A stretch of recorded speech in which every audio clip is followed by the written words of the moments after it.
Welcome to LOA Today. I'm Walt Thiessen here with Louis D'Souza, and this is your Daily Dose of Happy. We are so happy you decided to join us today, and as I try to turn off the sound over on the other computer so we don't get all confused here, I just wanted to say we've got a couple of pieces of news that we're going to be passing your way. First is that the Stream of David Strickle, is going to be moving on and doing some other stuff. He'll be back occasionally to do a guest appearance and so forth, but we will be getting a new co-host on Tuesday. His name is Dean McMurray. He goes by the handle The Military Medium, and he has been on the show a few times, and so he's going to become a regular. And he's a good guy, Louis. His head's on straight. He's got really grounded responses and reactions to situations, and maybe the military background does that. I don't know, but really interesting guy. And so looking forward to getting him on here on a regular basis. And we're also going to have a special guest to join him on his first day, which will be next Tuesday. David Strickle is going to finish the show tomorrow. So tomorrow will be the last chance for those of you who want to send in a question for the stream to answer. That will be the show for that. But the following week, Dean will be joining us, and we'll have a special guest. She goes by the name of Serenity Sam, and a fascinating person. She's got quite the background, has done a lot of what some people call shadow work on herself. Lots of dealings with, what's the phrase they use? Oh, the dark night of the souls. And interesting perspectives there. So we're going to get to know her a little bit. So Amy Blackford has a family thing going on. She's got an important visit from a close loved one that's happening today. So she will be back next week. And Louis, that means it's just you and me today. Think we can handle it? I mean, you know. No. Amy, come on. No. We'll survive. We've done it before. No big deal. But we did get an email a couple of weeks ago. And this was actually part of, I guess you might call it a series of emails or a thread. He or she, we're not really sure. We're trying to figure out. But Chris was the person who wrote in. And Chris had responded to a show that we had done, I think it was in late October, early November. And Chris listened to us on PRN in New York and wasn't really familiar with the show, but responded to something, and we wrote back and so forth. And Chris followed up again with a rather lengthy response to that email, to that last email about 2 weeks ago. And I thought I'd share it here because, first of all, I promised Chris that we would be bringing it up here on the Monday show because I figured it'd be a great topic for you to address, Louis. And secondly, there's a lot of interesting stuff in here that we can bring up. So let me read the email to you.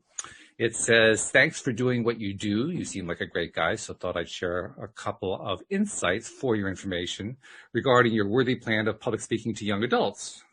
No response necessary. You must get a ton of mail. I was touched that you took the time to write, and I'm doing fine. And then he or she, Chris, I forgive us if we're not getting the gender right, but that's just me. As a science writer, Chris writes, I've learned some unfortunate facts that relate to today's young adults. Toxic exposures incurred during development in utero and childhood have more profound effects than the same exposures incurred during adulthood. Young people today were born into a more toxic environment than we were. In particular, children born during the 1990s received excessive exposure to mercury in their vaccines. This can be expected to convey lifelong susceptibility to anxiety, depression, and other neurological issues.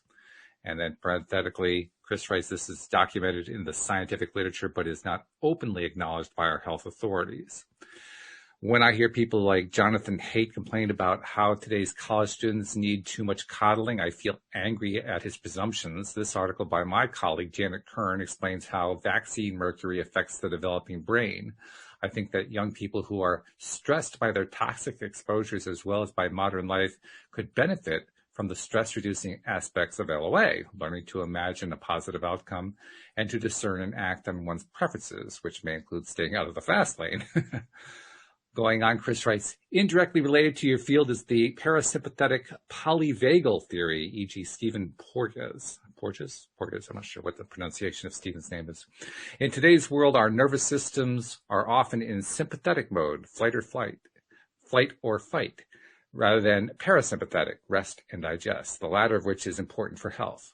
One way we boost our parasympathetic polyvagal mode is to co-regulate, to socialize with others with whom we feel safe based on our neuroception, subconscious perception of the other's body language, eye contact, vocal tone, etc. This important means of nervous system regulation is unfortunately precluded by shutdowns, masking, sheltering, and isolating. Going on, Chris writes, as someone who is slightly on the autism spectrum, I often don't understand things that are obvious to others. I usually need things to be spelled out. LOA, Chris writes parenthetically, seems to be a way of making explicit things that some people, not me, seem to know instinctively. When I was going to Weight Watchers years ago, I found it quite challenging and stressful. You're supposed to record your intake and exercise and stay within your assigned point count. I completely missed the idea that rather than being an end in itself, this point system was simply a means to improve focus and awareness. It was not mandatory to stay within your assigned point count. It was just information to help you judge what effect a particular level of intake and exercise would have on the scale. Awareness doesn't need to be stressful. LOA need not involve adding tasks to one busy to-do list. It mainly just involves envisioning positive outcomes and discerning visceral preferences, which doesn't take time and actually frees time by precluding over-analysis. Not that I know much about LOA, this is just my take. So quite a few thoughts there from Chris.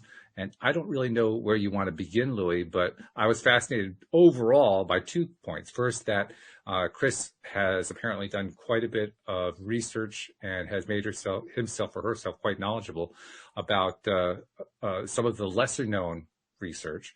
Secondly, I was also interested that Chris was focusing on the nervous system and particularly referencing, was it the parasympathetic polyvagal side of the nervous system? And I honestly have little or no information in my own background about that, so I can't address it. I just thought it was interesting Chris brought that up. So those are my initial impressions. But what do you think? What do you think about Chris what he or she had to say? Yeah, there's so much there. So let's just address bits and pieces that I remember. Okay. First of all, getting annoyed about anybody who's got any idea of whatever they're thinking, whatever they're believing is of no real value. So you will hear many people having many different viewpoints along the way, and my advice would be to let them have them and just be clear what you believe. So that would be a very important factor in my life. So if somebody was really running on about vaccines or anything, or the kids being too mollycoddled in this day and age, I would say, fantastic, you can have your viewpoint, but I know that because of my background and my experiences, I've become incredibly resilient. So, and I believe that almost anybody can become very resilient. And they also talk about LOA easing a lot of the stresses that are in today's world, etc. And I completely agree with that. I haven't seen anything out there, well, nothing that I've seen is as effective once you have grasped the philosophy and started to live it, because it's so integral in your own life. It's so basic. It's so primal that if you understand it and work with it, it truly eases a lot of the mental tension. As I've mentioned many times, it's one of the biggest things LOA has done for me, is pretty much take away 90%, if not more, of my mental stresses and strains. So, yeah, I mean, it's hugely advantageous. And also they talked a lot about needing things spelled out because of autistic, individuals may need more explaining of how things actually work, and the way LOA has done it and maybe our program, etc., has been very beneficial. And I understand that concept fully because we really do, over how many years now, go over these similar concepts again and again from different angles and different ways so that people can grasp them clearer and clearer and clearer. And it's hugely advantageous, I think, to grasp it and to see it from many different angles. That's what I loved about Abraham Hicks. You know, Abraham Hicks took many different people with different problems and used the same solution with the different problems and came to a very good place with pretty much anybody who sat in the chair. And, that really leaves you relatively impressed with anybody who can take individuals, no matter what their problem, take pretty much the same solution, and massage it into their lives and help them, find it easier. So, yeah, I like the idea of fight and flight versus, can't remember the other two, but reset and I don't know, was it recover or something? But, I really appreciate, that kind of concept, because when you think of fight and flight, you generally only think in that scenario, and fight and flight is really just pouring water on the fire all the time and not getting to a place where there's no fire, where you can just sit back and relax and rest. And of course, that's rest where and meditation digest was the other comes one, in, by the way. stilling the mind comes in.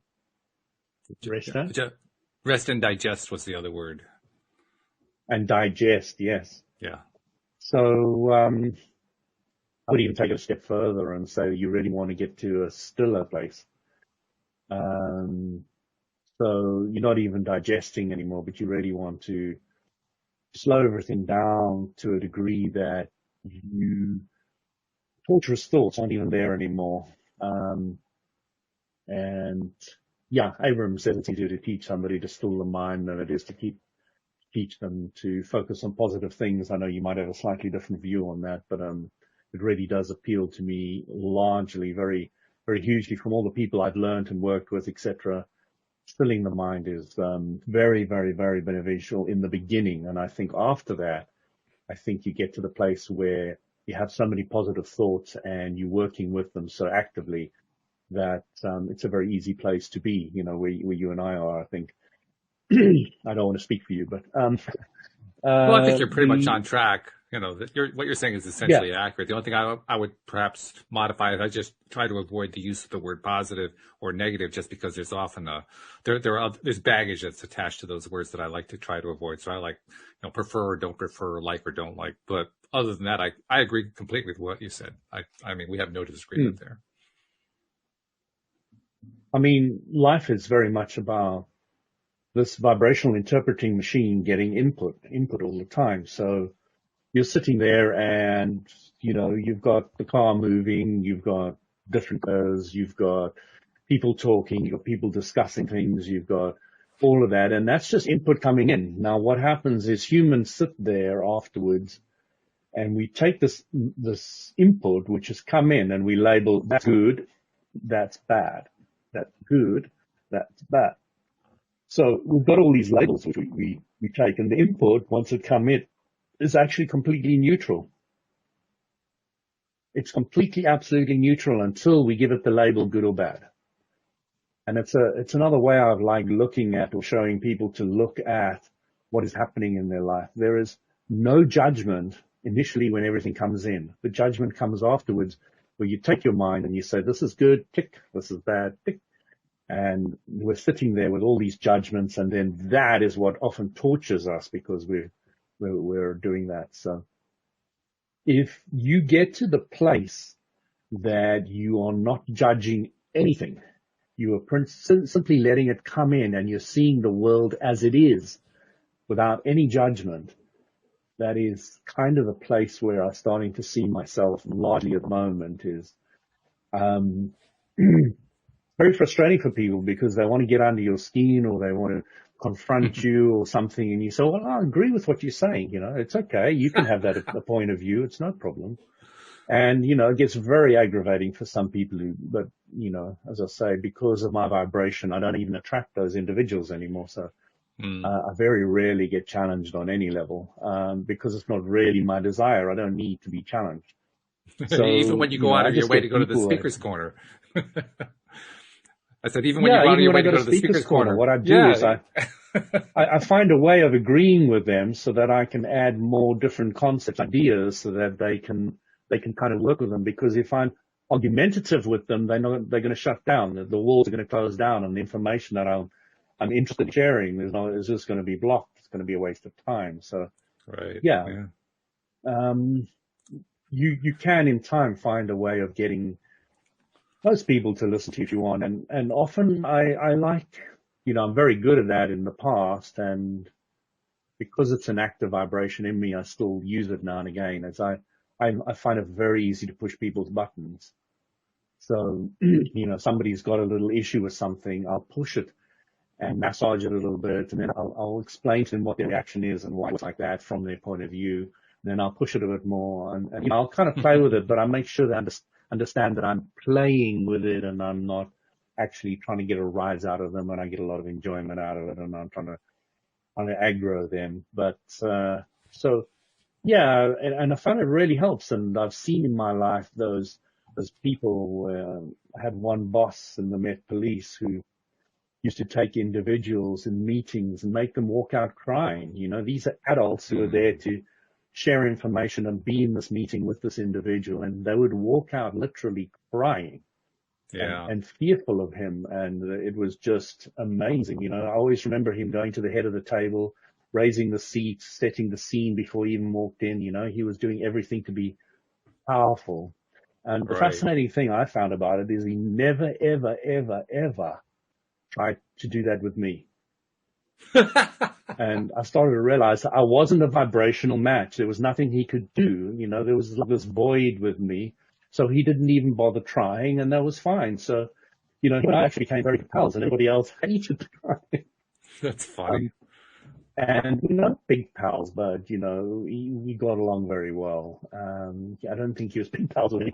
But, the amount of times I saw my immediate boss come out of those meetings crying was quite a few. And I was trying to make her, feel a little more detached about the whole process and what they're doing, because he was really helping her. He was really helping her get onto her game, get clear about what she wanted, where she was going, what she wanted to present in the meeting.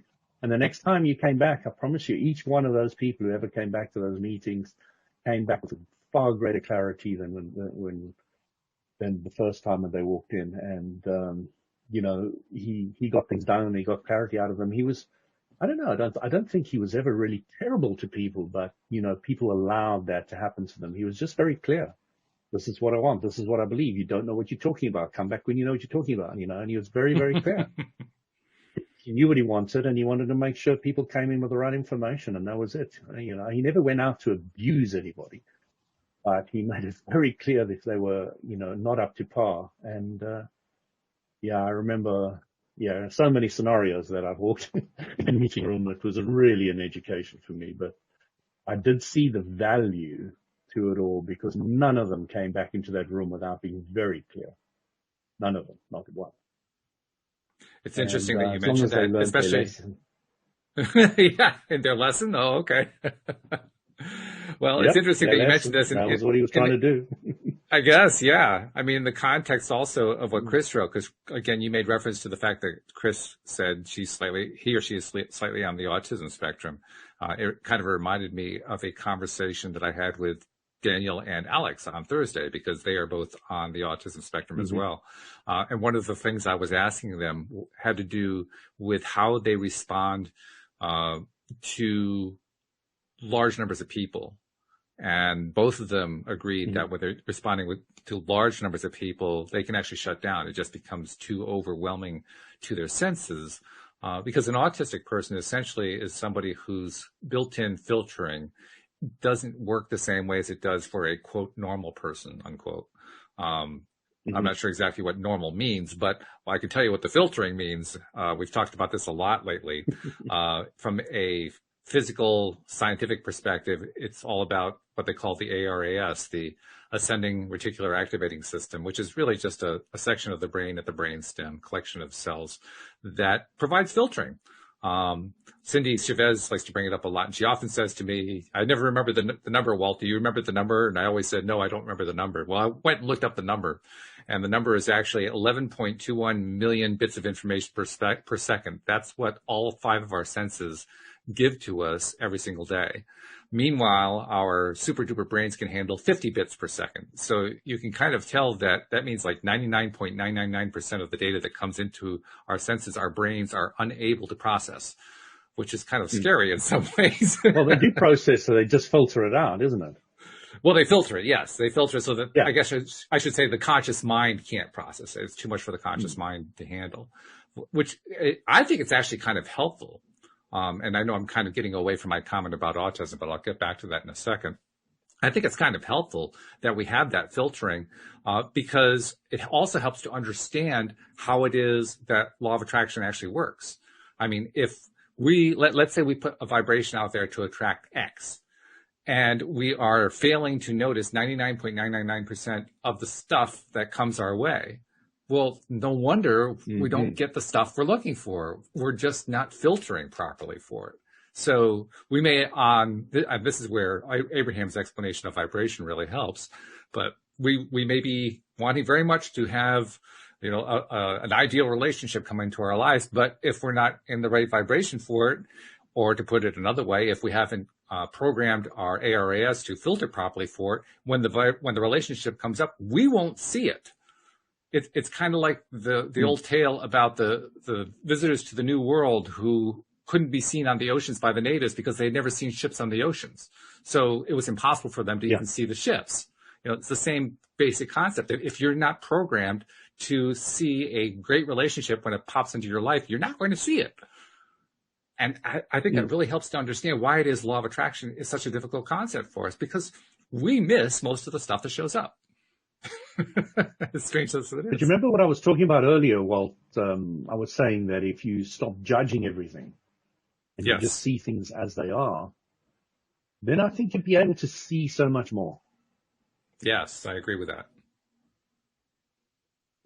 Because you now haven't got that whole judgment aspect kicking in at the moment, and you're just perceiving, you're just direct perception of everything that's around you.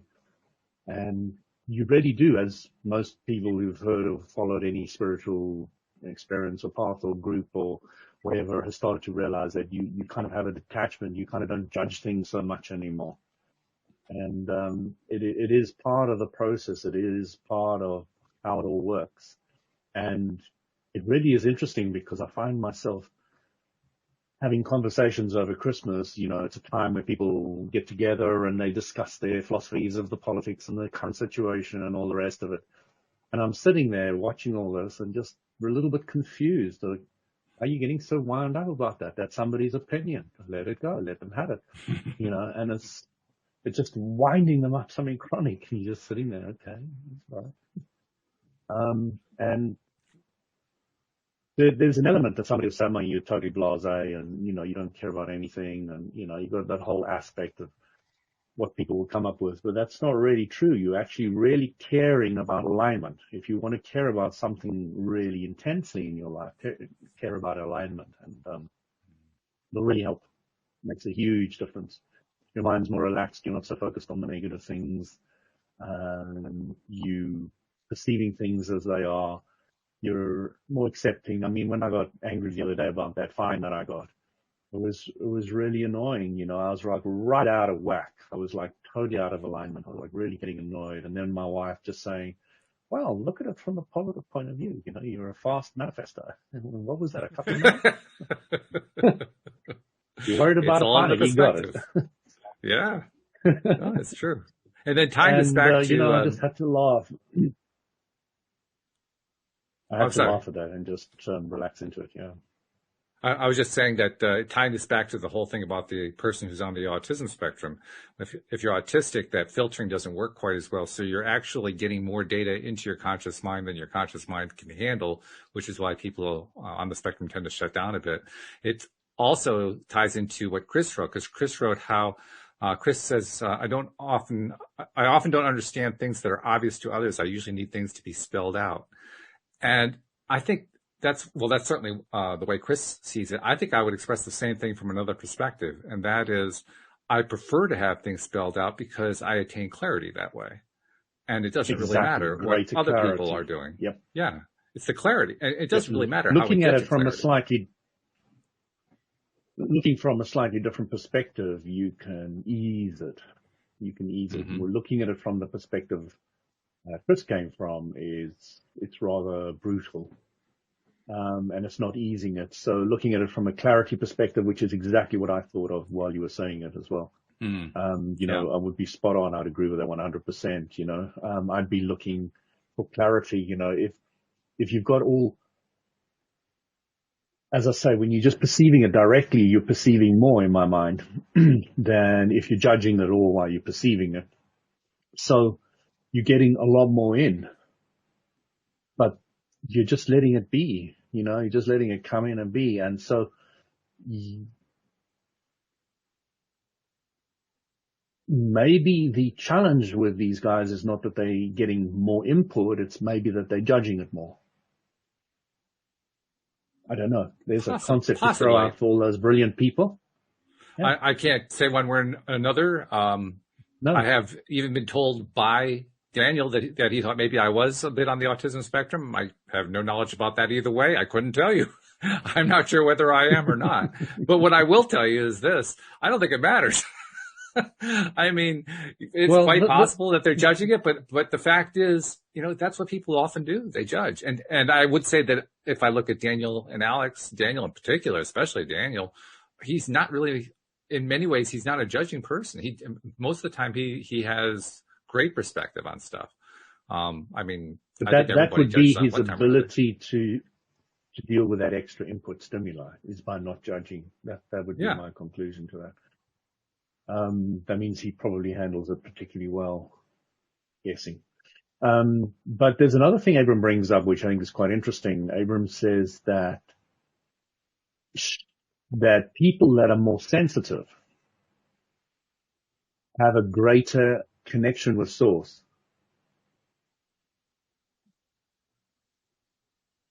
So the intense sensitivity allows them to align or not align very quickly and very easily because it's very sensitive. And when I told this to a very sensitive individual once who had spent a huge amount of their life dealing with all this mental sensitivity stuff in degrees and lengths and breadths, which you can't even begin to understand. Although some people who are listening to this who are autistic maybe can.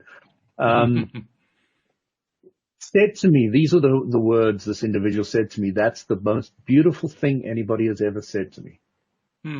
Yeah. Because they perceived the truth in it. And I must admit that individual, after that conversation over the years, changed massively.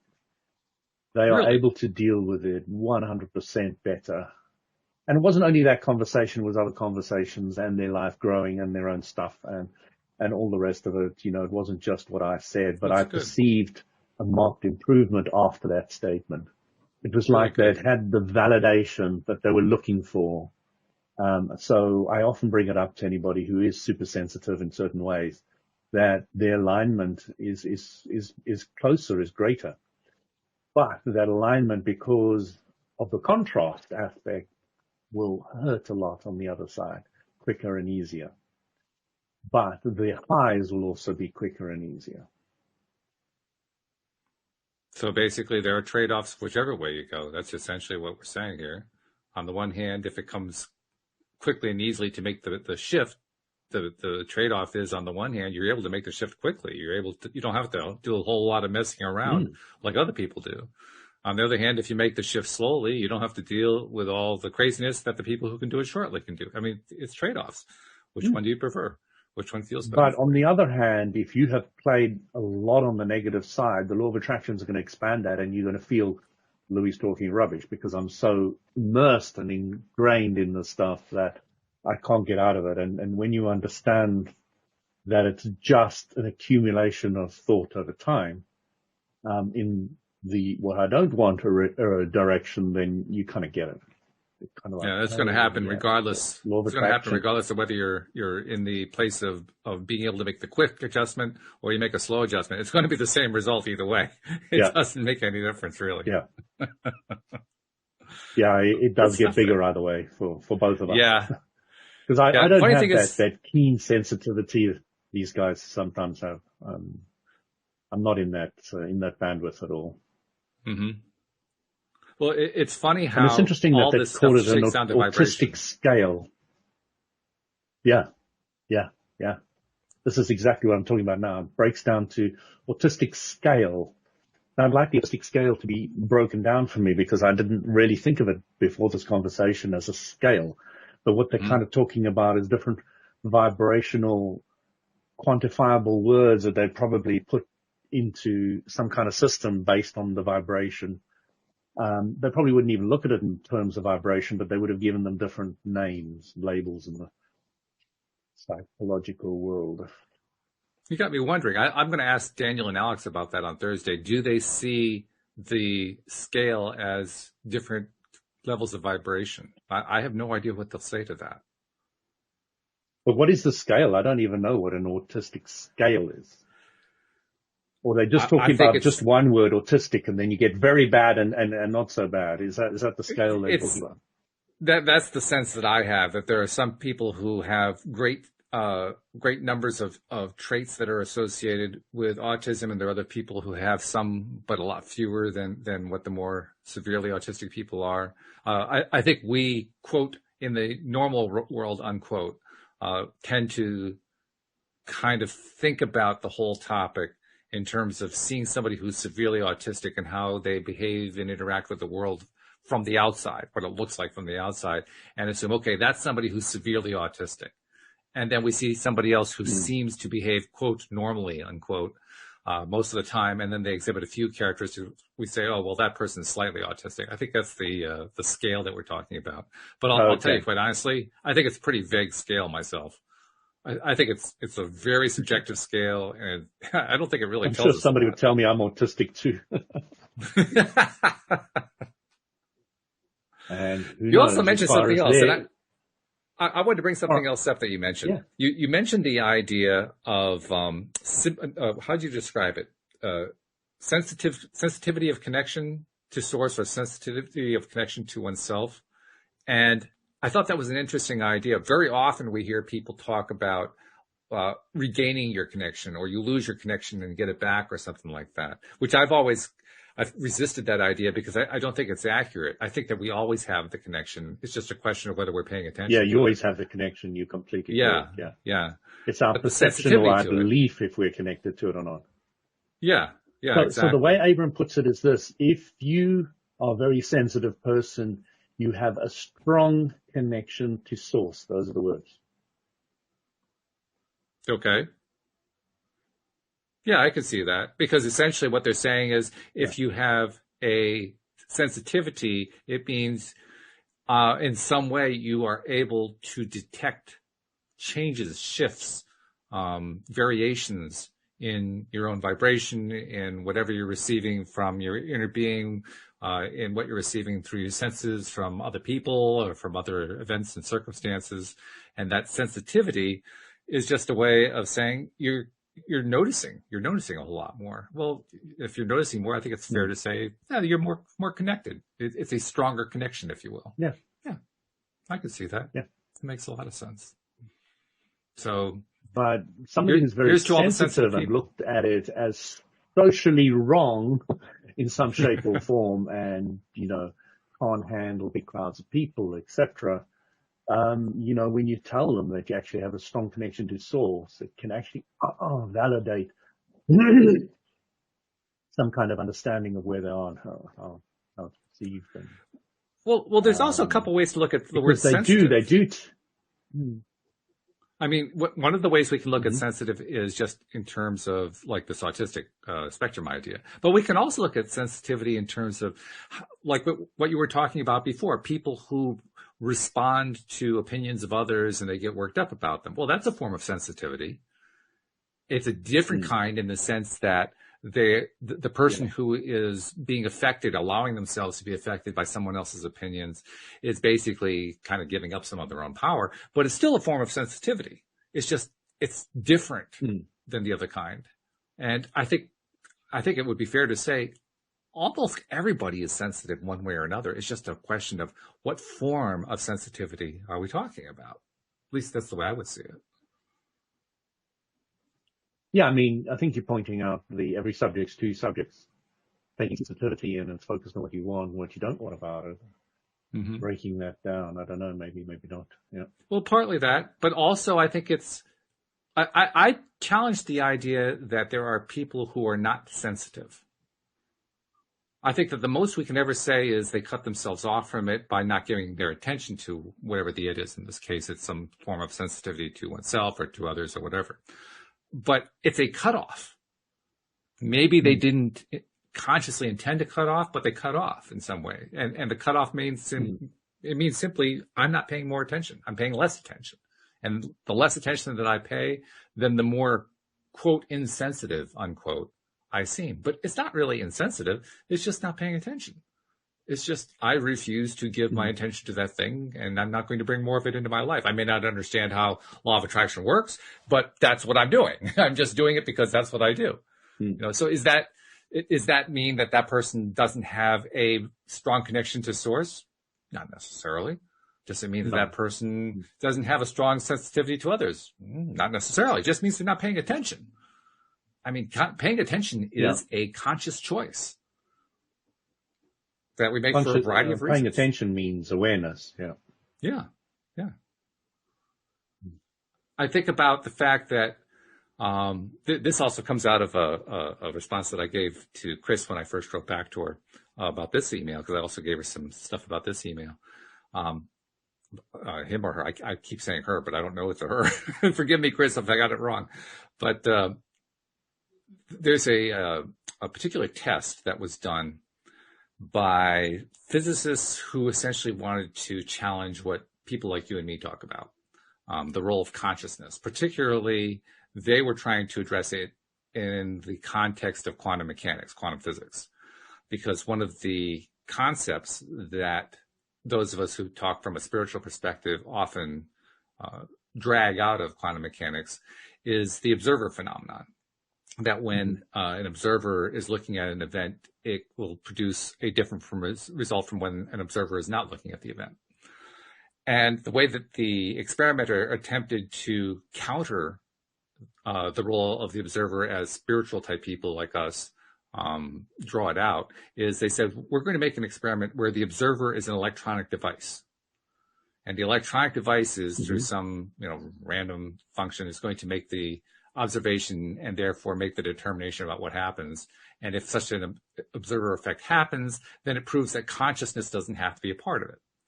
And so they performed the experiment, got the result they were looking for, and they said, see, this proves it doesn't have to be a conscious observer. It just has to be the presence of something. And I laughed when I first read that.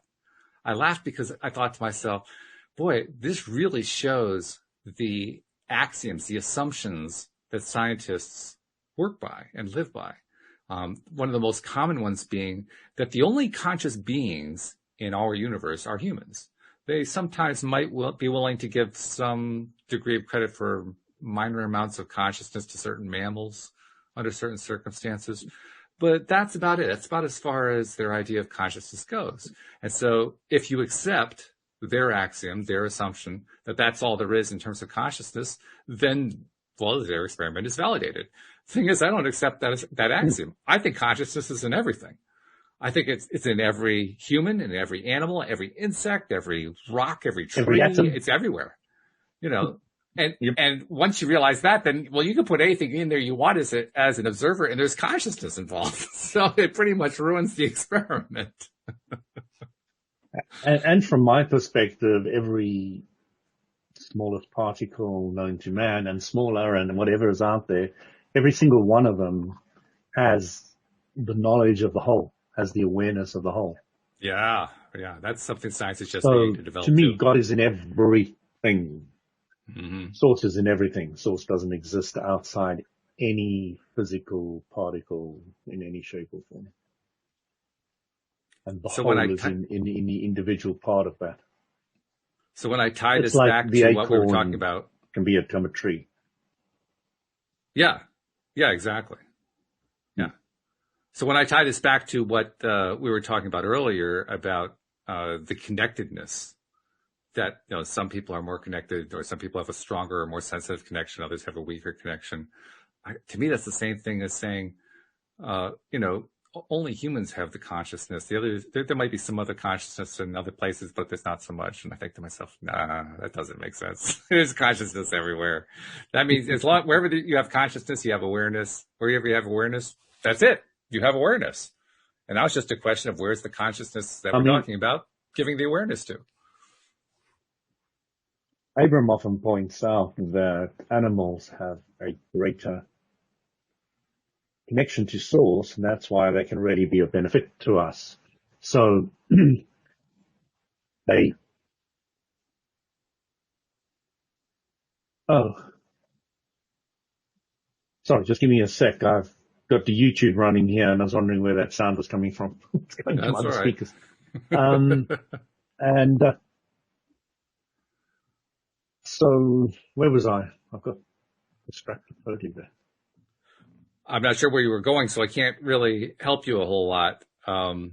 You were talking about what Abraham says about animals being more sensitive than humans. Oh yeah, yeah. Animals have a high level of alignment. So, you know, you're stroking a cat and all the rest of it, and you feel good around them, or dogs, or whatever animals you've got, horses, or so they don't focus on their minds negatively a lot of the time. There is a level of it, but it's minute compared to a human. So they're more in the present, in the now, you know, in balance. So we can gain a huge amount by looking at them, watching them, aligning with them, being with them, appreciating nature, appreciating grass, trees, wind, air, you know, whatever.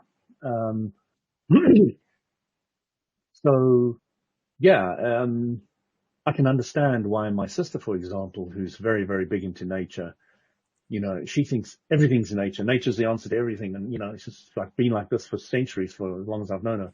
Centuries. How long have you known her, Louis? So, yeah, don't judge me from this lifetime alone. Yeah. I love it. So, you know, there are those who really get it about nature and animals and all the rest of it. And there's people like me that don't really get it too much, because until I was told this by Abram and I started working it out for myself, I didn't get what these people saw in this. I didn't realize that they were looking at a greater level of alignment than a lot of other humans around them. So it kind of was like an eye opener for me. Oh, that's what they're getting at. That's what they're getting at. So I was really, really chuffed when that penny dropped and I kind of got that. And now I admire nature and animals to a far greater degree than I ever did, which has been very beneficial to me, and is probably what allowed a cat to come live in our house, which we don't have to look after. Right. And just appreciate and enjoy, and gets fed next door and goes and poos next door. So, you know, I just love it. It's just such a cool arrangement. And it's been going on now for months and months and months. So Talk about attracting exactly what you wanted. That's really great. Yeah, I mean, beneficial for the neighbors because, you know, their cats don't get along with this cat. You know, at least the cat is living somewhere else and he's happy and has got a nice environment, and, you know, and we're enjoying it, and the family, I mean, the kids always wanted an animal. So, you know, there were so many pluses that the universal law of attraction turned out and made this happen. I was just really impressed. It's like, I would never have dreamt of that in a million years. I would have thought we had to go out and get our own cat or whatever, and feed it, and, you know, and all the rest of it. But, one other thing I wanted to make a point about autism, because we mentioned the autism spectrum before, and Chris said that Chris is on the spectrum, and then Daniel and Alex are. The observation that I've made about people I know on the autism spectrum, and about what little I do know about what it's like to be autistic, is that the people, and I won't say it's just people, I suspect it's also animals and other conscious beings as well, conscious beings who essentially choose to come into this life to experience an autistic experience, are in some ways going to the gym. I've talked about that analogy before, about you go to the mental gym to kind of work your LOA muscles, to work your ability to focus on what you want to focus on, take your mind off what you don't want to focus on, all that kind of thing. And who can say that they've had to do that more diligently than an autistic person, because they don't have the built-in filtering that I've got. So they have to kind of compensate for it, and they have to really apply themselves to focus. And they do. That's what's so interesting and amazing to me. Autistic people are able to focus to degrees well beyond what I can. And I suspect what is also true for many other people. I'll give you an example. There's a movie that came out a few years ago called Temple Grandin, about a young woman named Temple Grandin who is autistic. And the movie did a wonderful job of demonstrating, presenting, showing what it's like to be autistic within the world. And the example that always comes to my mind is when Temple was like a young teenage girl, she went to her uncle's, cousins, a relative's farm, a ranch to live for a summer. And they show a scene where, you know how on ranches in the U.S. they have these gates. They're often called cattle gates, and there's like you know, and you have the I don't know how to describe it. You got the grooved section that a hoofed animal can't go over. There's like a grid there. It's a grill. Yeah, and it just blocks them. They don't want to go out, right? So that's why they have it built that way. And the gate is how you get into the ranch. Well, they showed in the movie the gate opening, and as the gate is opening, they have it displayed like a schematic diagram with the angles of the gate and how far the gate is open. And as the angles are changing, the numbers of the angles, the number of degrees are shifting as the gate is opening. That's giving you the idea of what the autistic person is seeing when they're seeing the gate opening. I'm saying to myself, oh my God. When I see a gate open, I just see a gate open. When they see a gate open, they see, what the angle of opening is every step of the way. They can calculate it instantly in their mind. And I have nowhere near that level of focus that they have. I'll give you a good example, Walt. I'm playing an online first-person shooter at the moment. All those guys. Okay. Can you believe I actually play first-person shooters? Okay. When you first told me that, I was a little surprised, but whatever. Yeah. So there's Discord. I don't know if you know what Discord is, but it's an audio app that you can talk while you play. So on Discord, I'm chatting to this guy who I've become friends with. He's a Swedish guy. He's a nice guy. And he tells me he's found out eventually after many years that he's autistic. And I'm busy playing there, shooting, and he's telling me there's a guy coming from your left. There's a guy. Now, he's got his own game and his own thing, but he's telling me what's happening to me. And I'm like going, how do you see what's happening in my game? Right. I know we're on the same team and all the rest of it, but he knows exactly where I am, where all the different players are, which characters they are, what their strengths and weaknesses are. And it's just like, how do you get all that information? It's just so impressive. I'm just sitting there gobsmacked. Yeah. Yeah. That's the same feeling that I had with the Temple Grandin movie. So, I mean, I know that there's still some stigma associated with autism. I guess this is my way of saying, throw the stigma out, folks. I think the autistic people have the advantage. They've got the drop on us. We're the ones who are not trying to catch up. I think that's very true. And I think a lot of people came into this life with ADHD and all other things to say, I'm not going to let anybody control me. I'm not going to let what you think or believe have any effect on me.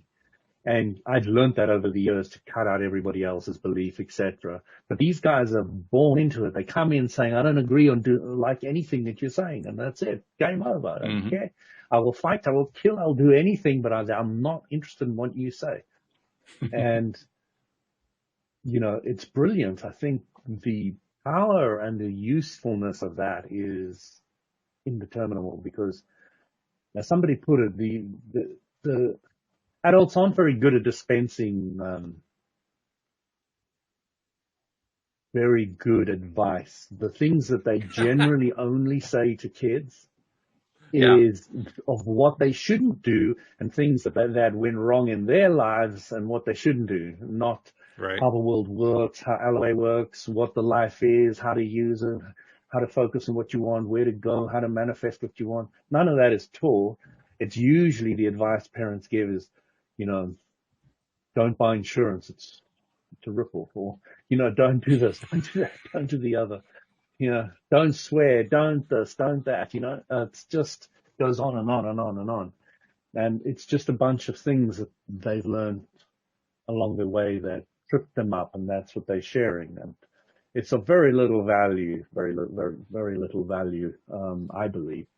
When you're teaching them, how the universe works, how to manifest what they want, and go out and make your own mistakes and do all the swearing and all the other things that you need to do, but at least you've got an idea of which way to go and how to use the tools, all the rest of it, and go play your own game, and standing back, watching your kid make their own mistakes, which I've done in numerous occasions, much to other parents and my wife and other people's horror, until my wife got used to who I was and why I was doing it to a great level of clarity. She was not particularly happy. It's understandable. Either, but yeah, it is understandable. I don't really have any problem with it, but I'm just appreciative that I have somebody in my life who is prepared to spend the time to see why I'm doing what I'm doing. Absolutely. In fact, I would even add to it that it's a wonderful thing when we let kids do their own thing and fail to their own failures. It's not something that I've left my child like doing that. Yeah. Themselves in quite awkward situations, which they have suffered from temporarily. Yeah. Yeah. But that's the point. It's temporary. It doesn't last permanently. Exactly. Well, death is temporary too. True. I think back to what I used to explain to parents who were considering bringing their children into that alternative school that I helped to found, the Sudbury Model School. And what I would explain to them is this: if whatever it is that the child is about to do puts them at imminent risk of serious injury or death, yes, intervene. Whatever way you have to, grab them by the throat. And you doesn't can step matter. in. Yep, absolutely. Yeah. But if that's not there, you pull them out of the road if the car's coming hurtling down. Yes. Yeah. This is a no-brainer. This doesn't take a whole lot of time to figure out. You don't have to do an entire moral matrix to figure out what's going on here. But absent something like that, what are you doing? A burn on the stove or something like that, it can be a great lesson. You can tell them, don't touch the stove. Yeah, they're not going to do that one again. Well, you can let them touch them once, burn themselves, have it heal, and then, they'll know, Yeah. It's done. You don't actually have to be taught that one. It's like, oh, that hurt. You can go and take a child and take them into nice warm water and very shallow and let them paddle around in that. And you can take them a little deeper, after 20 or 30 sessions, then you can take them a little deeper. Then you can get them to kick a little bit, and then you can take them, et cetera, et cetera. You get the idea. Or you can push them in the deep end. Well, I'm not sure I would push them into the deep end. I would not object to them heading toward the deep end, but I don't think I'd push them in there. That's two different things, really. Well, I would push them in because I'm very, very confident, specifically in water. And I remember taking my 6-month-old baby and pushing them to the bottom of the deep end, watching them come up to the surface with this big smile on their face. But I've got the confidence. There was this parent who was watching me do that, and they said, I could never do that. And I said, then don't. Yeah, that's right. Your child can probably do it, but you can't do it with your child. You must understand the difference. Yeah. I have the belief. There's also another factor, though, and the factor that I think about is: do I want to interfere with another person's compass? I mean, if it were an adult, the last thing I would think of to do is to push an adult into the water. So why would I push a child into the water? That's the way I look at it. I want to think about it in terms of. Oh, wait a minute. Wait just a second. I want to explain what I'm talking about here. Sure. The person who is pushed into something is not the same thing as the person who chooses to do something.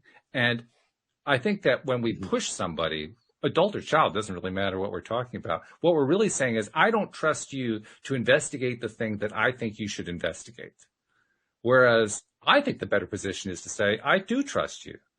I trust the fact that you have this, I call it a built-in compass, call it whatever you want, a built-in guidance system that allows you to go where you need to go most, to do what you need to do most in order to learn what you most need to learn, and to do it in the time frame that you need to learn it.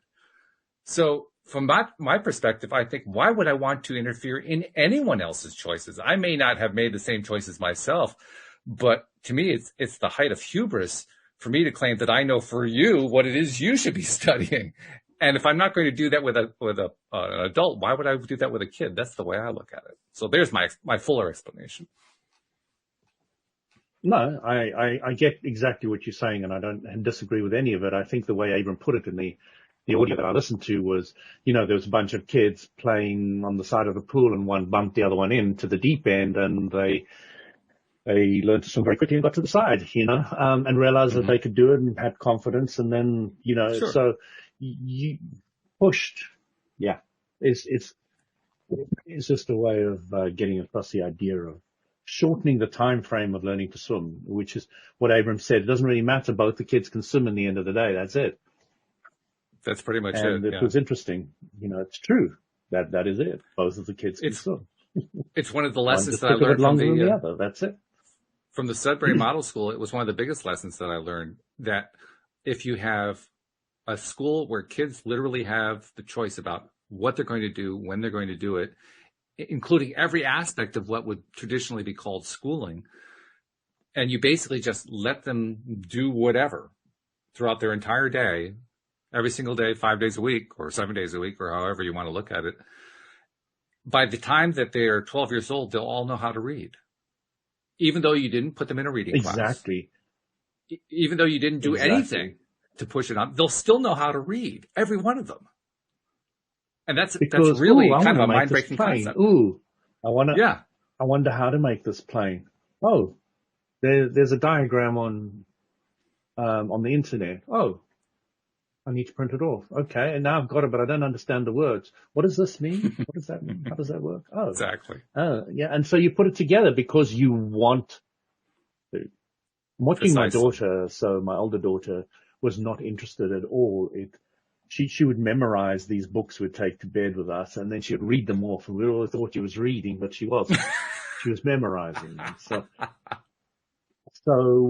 then my new younger one, my 5-year-old now, is doing the ta, wa, and all the different letters, stringing them together and making words and writing cat just from working it out. And my older daughter was not like that at all. Okay. Right. But my younger one is completely doing it the official way. And, the official way, right? Neither is wrong. Both. Yeah, that's the way the school would like you to learn it. Yeah. Yeah. That's true. And, in the end of the day, both of them will be able to read and write, and it doesn't really matter which method they use to get there. And, not really. I don't think kids should go to school until 12 years old, personally. I think they get should the reading done, then go to until school. 12 years old. Okay. Yeah. I'd say that'd be a definite. I think they'll pick up reading in absolutely no time once they're 12. I think they will be able to. Oh yeah. But they've had 12 years of playing, of just being spontaneous, of creative, happy. No, that's my take on it. Well, speaking of play, because I gotta pick up on your cue there. I don't know if you meant to give it or not, but speaking of play, I want to encourage people to play with the Elevate Today app. Because among other things, it gives you the opportunity to do what Chris did, which was Chris sent in an email, and look what we did with it. We turned it into an entire show. You could use it to simply ask a question for us to address. You can use it to bring up some points like Chris did, but use the app because one of the reasons we have that app is the ask a question form. And you can ask a question of any of my co-hosts or myself, and we will include it in the show. So take advantage of that. And by the way, you can also listen to the episodes. If you don't want to listen to it through your favorite podcast player, listen to it through the Elevate Today app. But whatever you do, get the app and make sure you share it with others so that other people can do the same thing, because we want more and more people to ask those questions. And Louis, this has been good. We're looking forward to getting Amy back next week, but I think we've proven once again we can hold our own without her. Yeah, we look forward to having her back next week. Absolutely, no doubt about it. So thank you very much. Thank you to our live streamers, and especially thank you to our podcast listeners. We will see you all next time here on Elevate Today. Goodbye. Thank you, everyone.